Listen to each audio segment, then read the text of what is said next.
రాజధాని అమరావతిలోని ప్రాంతం రాయపూర్లో నిన్న రాత్రి జరిగిన అగ్ని ప్రమాద ఘటనపై ఆంధ్రప్రదేశ్ ముఖ్యమంత్రి నారా చంద్రబాబు నాయుడు సచివాలయంలో రివ్యూ చేశారు.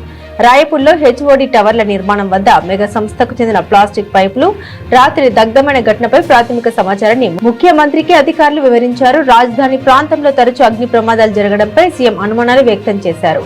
ప్రమాదమా, కుట్ర కోణం ఉందనే విషయంలో సమగ్ర విచారణ జరపాలని అధికారులకు సీఎం ఆదేశాలు జారీ చేశారు. ఇప్పటికే 3 ఘటనల్లో వివిధ కాంట్రాక్ట్ సంస్థలకు చెందిన నిర్మాణ సామగ్రి దగ్ధమైందని తెలిపారు. ఈ రోజు సాయంత్రం సిఆర్డీ అధికారులు, పోలీసు ఉన్నతాధికారులతో ఉన్నత స్థాయి సమీక్ష నిర్వహిస్తామని సీఎం చంద్రబాబు పేర్కొన్నారు.